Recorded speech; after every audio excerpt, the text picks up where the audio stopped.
अपने कानों से ध्वनि को सुनते कैसे हैं? कंपन का आयाम क्या है, आवर्तकाल क्या है और आवृत्ति किसे कहते हैं?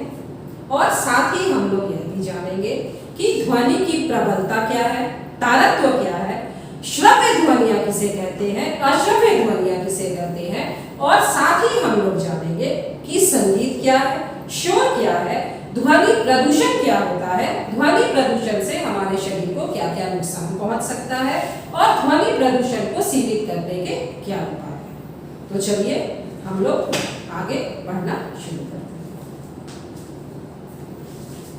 हम ध्वनि को अपने कानों से कैसे सुनते हैं? तुम लोग जानते हो हमारे शरीर में 5 ज्ञानेंद्रियां होती हैं। क्या क्या? क्या तुम लोग नाम बता सकते हो? आँख, नाक, कान, जीभ और त्वचा। तो कान जो है यह हमारी 5 ज्ञानेंद्रियों में से एक है। कान इसीलिए महत्वपूर्ण है क्योंकि कान के द्वारा ही हम लोग आवाज सुनते हैं। तो हम लोग अपने कान के द्वारा किस तरह से आवाज सुनते हैं, चलो देखते हैं। तुम अपने सहपाठियों के कानों को देख सकते हो। कान का जो बाहरी भाग है यह कीप की तरह का होता है, फनल के जैसा। आप बोलोगे कि फनल क्या है? शंकु। इस तरह से ऐसा शंकु होता है, यहाँ पर इस तरह से बना रहता है और नीचे में पाइप रहती है। तेल भरने के लिए इसका इस्तेमाल किया जाता है, तुम लोगों ने देखा होगा। तो कान का बाहरी भाग इसी तरह कीप के जैसा होता है।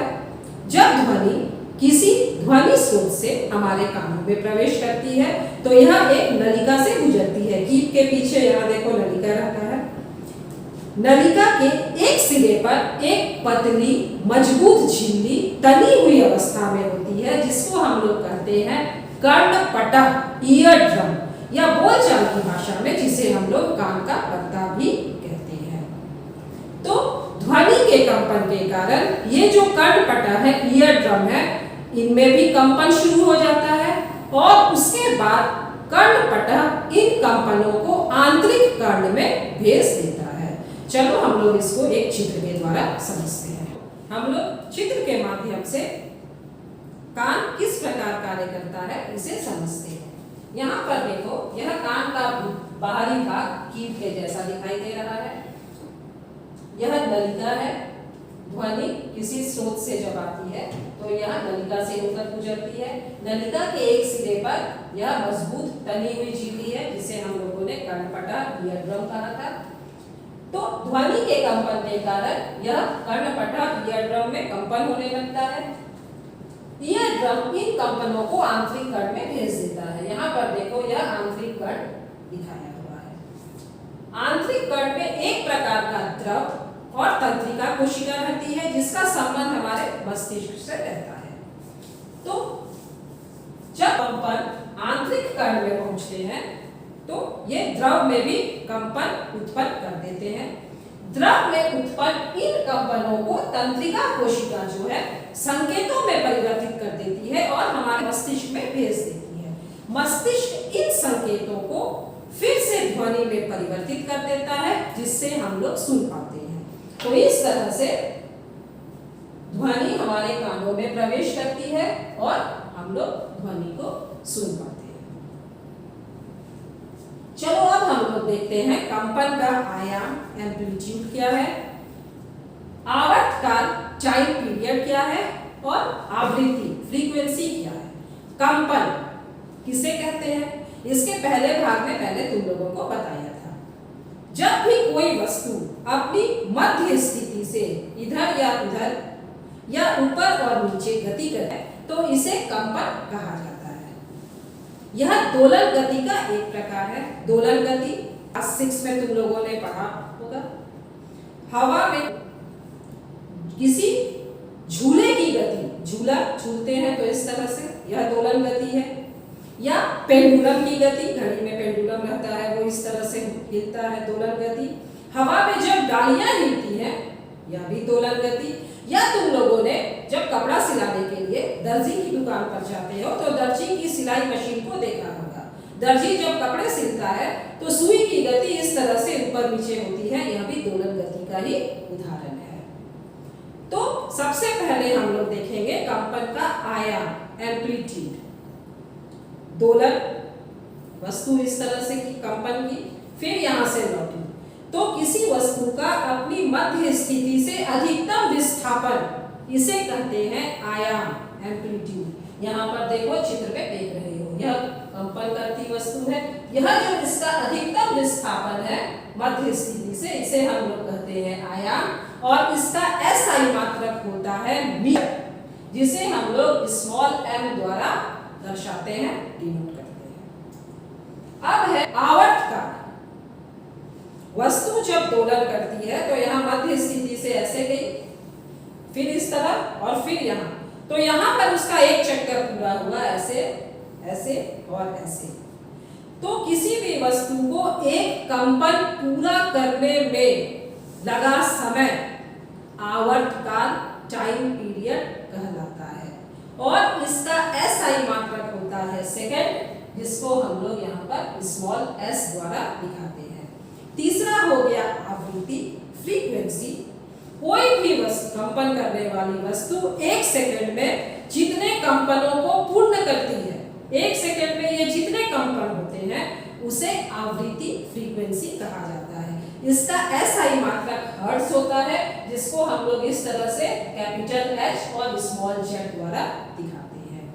तो ध्वनि में आयाम, अधिकतम विस्थापन, और आवृत्ति, एक सेकंड में कितनी बार कंपन हुआ, ये दोनों ध्वनि के दो महत्वपूर्ण गुण हैं, और दो ध्वनियों में हम उनके आयामों और आवृत्तियों के आधार पर अंतर कर सकते हैं। अब यहाँ पर देखो, इसी पर प्रश्न है, एक मच्छर अपने पंखों को 500 कंपन प्रति सेकंड की औसत दर से कंपित करके ध्वनि उत्पन्न करता है। कंपन का आवर्तकाल ज्ञात कीजिए।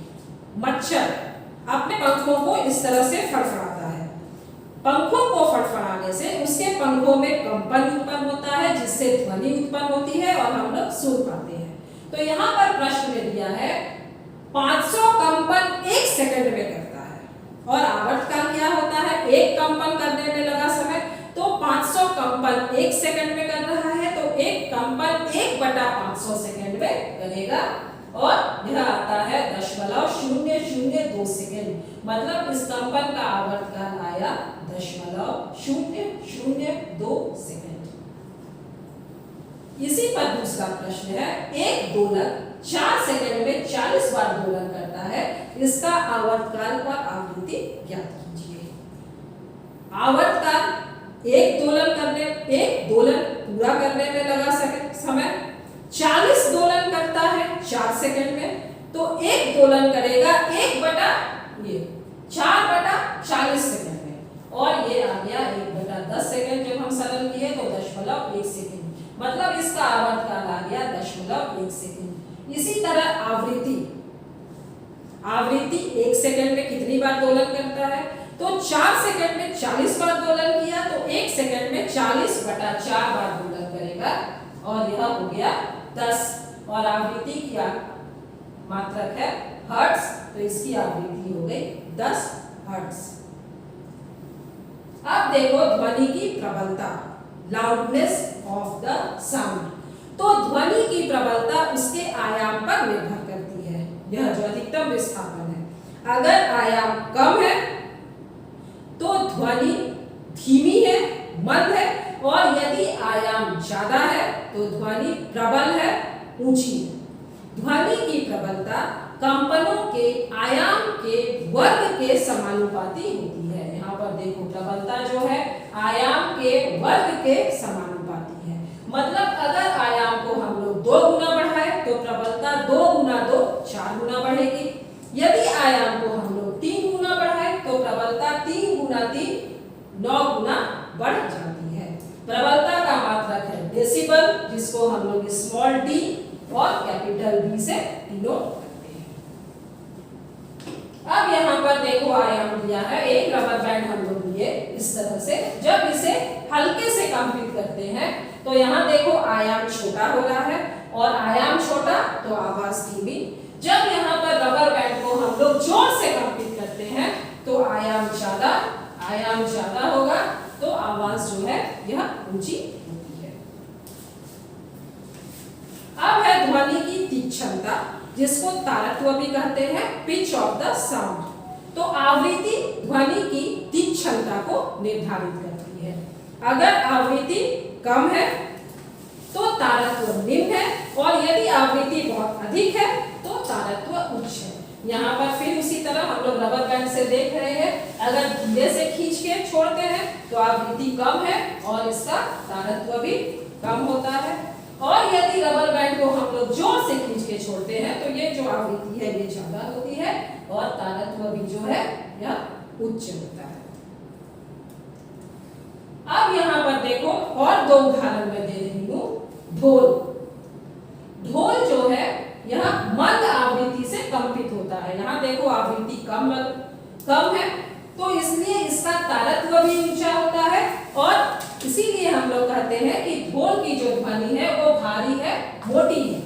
जबकि सीटी में यहाँ पर देखो यह जो आवृत्ति है यह बहुत ज्यादा है, इसीलिए इसका तारत्व भी ज्यादा है, और इसीलिए हम लोग कहते हैं कि सीटी की आवाज जो होती है वो तीखी होती है, पतली होती है या तीक्ष्ण होती है।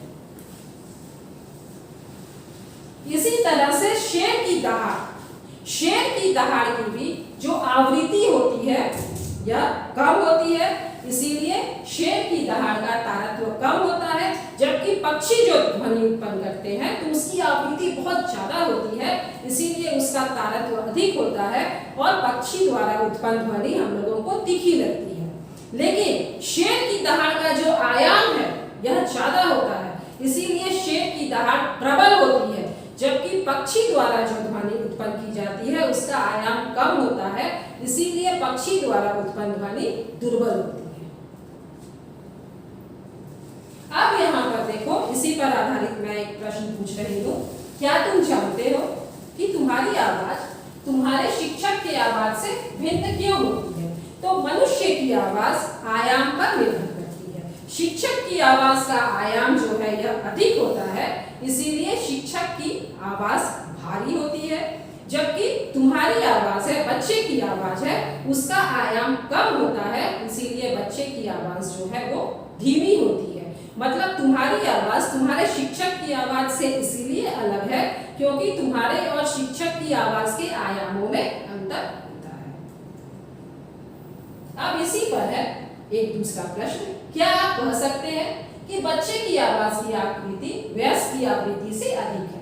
बच्चे की आवाज जो है वो उच्च आवृत्ति की होती है, और हम लोग जानते हैं बच्चे की आवाज का तारत्व उच्च होता है, और हम लोग जानते हैं कि तारत्व अगर उच्च है मतलब आवृत्ति ज्यादा है, जबकि वयस्क की आवाज का तारत्व कम होता है, और अगर तारत्व कम है मतलब आवृत्ति कम है। इसीलिए हम लोग कह सकते हैं कि बच्चे की आवाज की आवृत्ति वयस्क की आवाज की आवृत्ति से ज्यादा होती है। अब देखो आवृत्ति के अनुसार ध्वनि का वर्गीकरण। यदि कंपन 1 सेकंड में 20 से कम है, मतलब आवृत्ति अगर 20 हर्ट्ज से कम है, तो ऐसी ध्वनियां मनुष्य अपने कानों से नहीं सुन सकते हैं, और ऐसी ध्वनियों को अश्रव्य ध्वनि इनऑडिबल साउंड कहते हैं। 20 हर्ट्ज से कम आवृत्ति की ध्वनियों को अश्रव्य ध्वनि इंफ्रासोनिक साउंड कहते हैं। इसी तरह यदि कंपनों की संख्या 1 सेकंड में 20,000 से ज्यादा है, मतलब यदि आवृत्ति 20,000 हर्ट्ज से अधिक है, तो ऐसी ध्वनियों को भी हम लोग अपने कानों से नहीं सुन सकते हैं। यह भी अश्रव्य ध्वनि इनऑडिबल साउंड का उदाहरण है, और 20,000 हर्ट्ज से अधिक ध्वनियों को पराश्रव्य अल्ट्रासोनिक साउंड कहते हैं। मतलब 20 हर्ट्ज से कम और 20,000 हर्ट्ज से ज्यादा, इन दोनों ध्वनियों को हम लोग मनुष्य अपने कानों से नहीं सुन सकते हैं। अब 20 हर्ट्ज से 20,000 हर्ट्ज, इसके बीच की जो ध्वनि है यही मनुष्य अपने कानों से सुन सकते हैं, इसीलिए इसको श्रव्य ध्वनि ऑडिबल साउंड कहते हैं। यहाँ पर तुम लोगों को याद रखना है कि कबूतर, कटल मछली और हिप्पो ये 20 हर्ट्ज से कम आवृत्ति की ध्वनियों को मतलब इंफ्रासोनिक साउंड को सुन सकते हैं। इसी तरह कुत्ता, बिल्ली और चमगादड़ 20 हर्ट्ज से अधिक ऊंची ध्वनियों को मतलब कि अल्ट्रासोनिक साउंड को सुन सकते हैं। तुम लोगों ने देखा होगा बम की खोज करने के लिए या किसी भी चोरी डकैती इस तरह के केस को सॉल्व करने के लिए पुलिस वाले अपने साथ खोजी कुत्ते रखते हैं। ये कुत्ते ट्रेंड होते हैं, प्रशिक्षित होते हैं और इनका जो प्रशिक्षक ट्रेनर होता है वो अपने साथ एक सीटी रखता है और उस सीटी की आवाज से कुत्ते ट्रेंड होते हैं।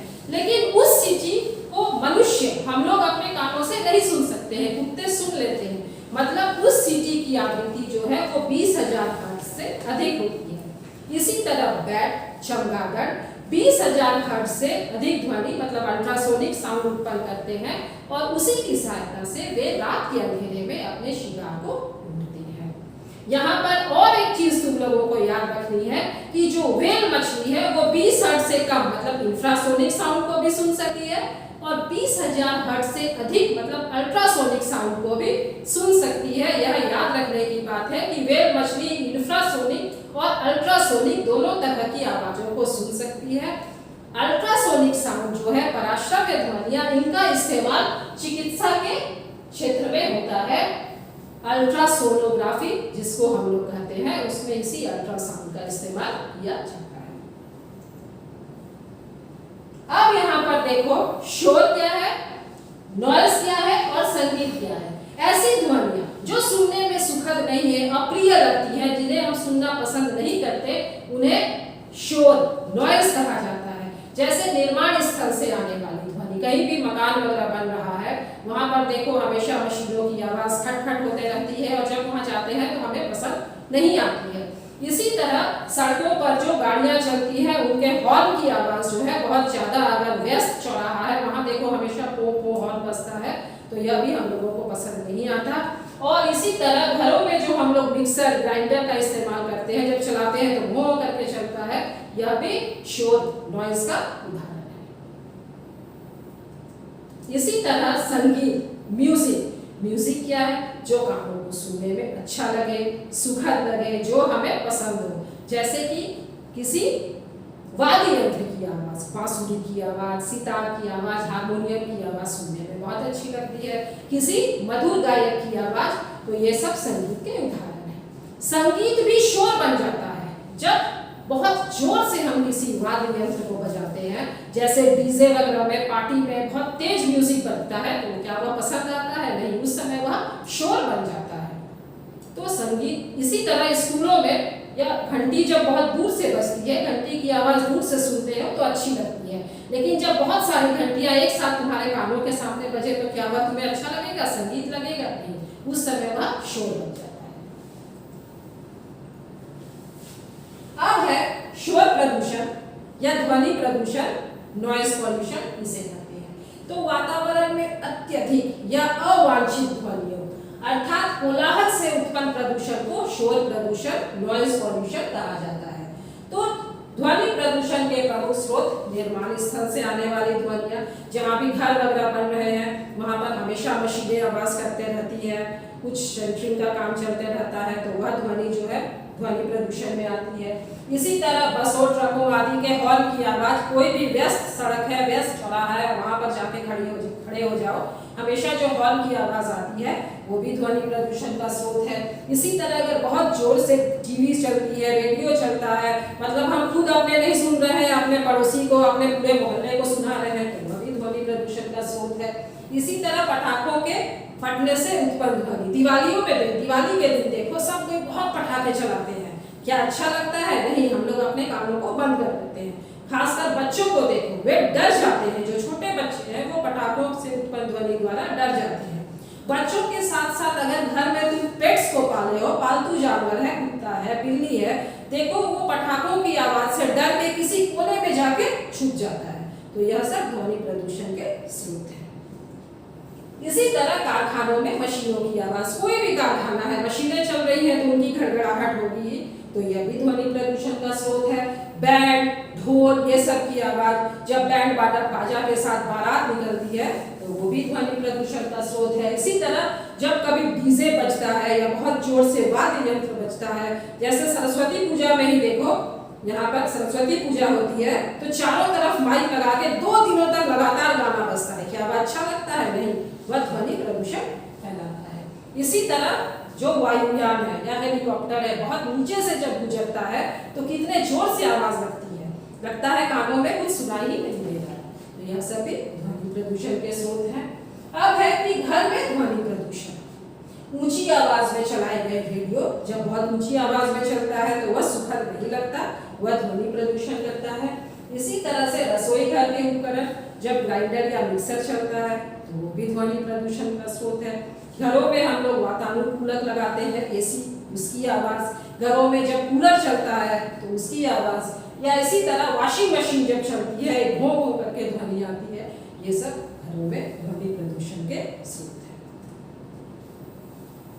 अब है शोर ध्वनि प्रदूषण के हानिकारक प्रभाव, harmful effects of noise pollution. तो सबसे पहला है अनिद्रा, जिसका घर किसी व्यस्त सड़क के किनारे है, रात भर गाड़ियां चल रही हैं, हॉर्न की आवाज आ गई है, गाड़ियों की घड़घड़ाहट आ रही है, तो क्या उसे नींद आएगी? या इसी तरह किसी का घर अगर रेल की पटरी के किनारे है, रात भर रेलगाड़ियां आ रही हैं, उनकी धड़धड़ाहट की आवाज हो रही है, तो ऐसे में व्यक्ति नहीं सो पाता है और लगातार इस तरह के वातावरण में रहने से उसे नींद नहीं आने की अनिद्रा की बीमारी हो जाती है। अनिद्रा होने से उसका रक्तचाप जो है, ब्लड प्रेशर भी हाई रहने लगता है, वो हमेशा चिंता में रहने लगता है, हमेशा चिंतित रहता है, तनाव में रहने लगता है, टेंशन उसको हो जाता है और उसका चिड़चिड़ापन बढ़ जाता है। अगर हम बहुत दिनों तक नहीं सोएंगे या ठीक से हमको नींद नहीं आएगी तो बार बार पे चिड़चिड़ाएंगे, झुंझलाएंगे, उसकी एकाग्रता में कमी हो जाएगी। तुम लोगों ने भी देखा होगा, यदि तुम घर में पढ़ने बैठो और तुम्हारा भाई या बहन जोर से टीवी चला दिया तो क्या तुम्हारा ध्यान पढ़ाई में लगता है?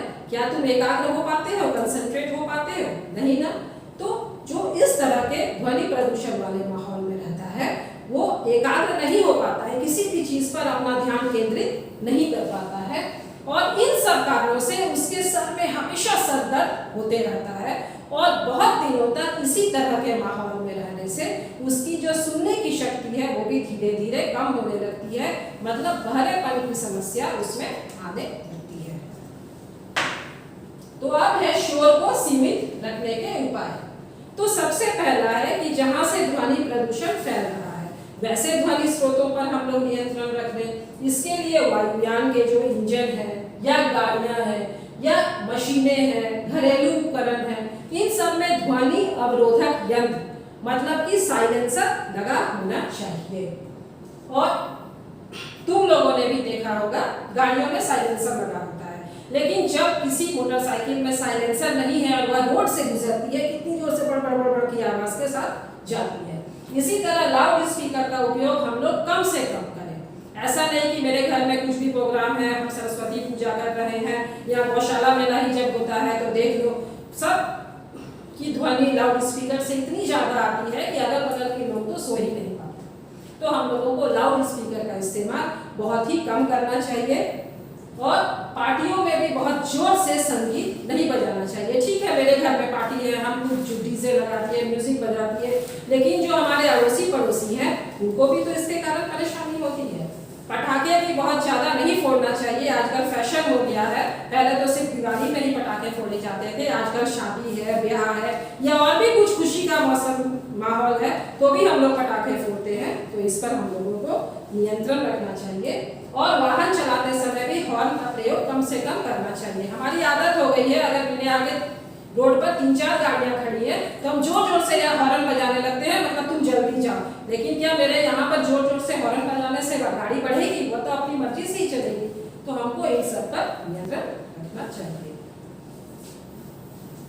अब है आवासीय क्षेत्रों में ध्वनि प्रदूषण को नियंत्रित करने के उपाय। तो जो आवासीय क्षेत्र रेसिडेंशियल एरिया है वहां पर हमको जो ध्वनि उत्पन्न करने वाले क्रियाकलाप है उनको आवासीय क्षेत्रों से दूर स्थापित करना चाहिए। जो भी कारखाने हैं, फैक्ट्रियां हैं, उनको आवासीय क्षेत्रों से दूर लगाना चाहिए। इसीलिए देखो आजकल सरकार भी आवासीय क्षेत्रों में रेसिडेंशियल एरिया में फैक्ट्री लगाने की परमिशन नहीं देती है, लाइसेंस नहीं देती है। जितनी भी फैक्ट्रियां हैं वो आवासीय क्षेत्रों से दूर जाकर के शहरों और गाँव से दूर स्थापित करने के लिए कहा जाता है। जो हमारी गाड़ियों के हॉर्न है उनका हम उपयोग कम से कम करें। टेलीविजन, रेडियो घर में अगर चला रहे हैं तो सिर्फ अपने ही सुने, अपने पड़ोसी को, पूरे मोहल्ले को नहीं सुनाए कि हम क्या गाना सुन रहे हैं। और सड़कों और भवनों के आसपास पेड़ लगाना चाहिए ज्यादा से ज्यादा संख्या में। यह सबसे ज्यादा जरूरी है, क्योंकि जब हम अपने घरों के आसपास ज्यादा से ज्यादा, अधिक से अधिक संख्या में पेड़ लगाते हैं तो पेड़ जो है वह ध्वनि को सोखते हैं और ध्वनि प्रदूषण की मात्रा को न्यूनतम, कम से कम करते हैं। तो अब देखो, इस वीडियो में हमने सीखा ध्वनि को अपने कानों से हम लोग कैसे सुन सकते हैं, कंपन का आयाम क्या है, आवर्तकाल क्या है और आवृत्ति किसे कहते हैं, ध्वनि की प्रबलता क्या है, ध्वनि का तारतम्य क्या है, श्रव्य ध्वनियां किसे कहते हैं, अश्रव्य ध्वनियां किसे कहते हैं, शोर क्या है, संगीत क्या है, और साथ ही हमने जाना कि ध्वनि प्रदूषण क्या है, ध्वनि प्रदूषण के क्या क्या हानिकारक नुकसान है और ध्वनि प्रदूषण को हम लोग कैसे कम कर सकते हैं। अब इसी पर एक प्रश्न है कि आपके माता पिता एक मकान खरीदना चाहते हैं। एक मकान जो है वो सड़क के किनारे है और दूसरा मकान जो है वो सड़क से 1, 2, 3 गली पीछे छोड़ करके है। तो आप क्या सुझाव देंगे, आपके माता पिता कौन सा मकान खरीदें? तो मैं अपने माता पिता को सड़क से 3 गली छोड़ करके मकान खरीदने का सुझाव दूंगा, क्योंकि सड़क पर मकान होने के बहुत से नुकसान है। जैसे सड़कों पर हमेशा गाड़ियां चलती हैं तो वाहनों का शोर होगा, वाहनों के चलने से धुआं और धूल उत्पन्न होगी, और चूंकि गाड़ियां रात भर चलती रहेंगी तो उनके हॉर्न से माता पिता सो नहीं पाएंगे, उन्हें परेशानी होगी और इस तरह से उनका स्वास्थ्य भी प्रभावित होगा। तो यह हम लोगों का ध्वनि पाठ का अंतिम वीडियो समाप्त होता है। उम्मीद है तुम लोगों को यह पाठ बहुत ही अच्छी तरह से समझ में आ गया होगा।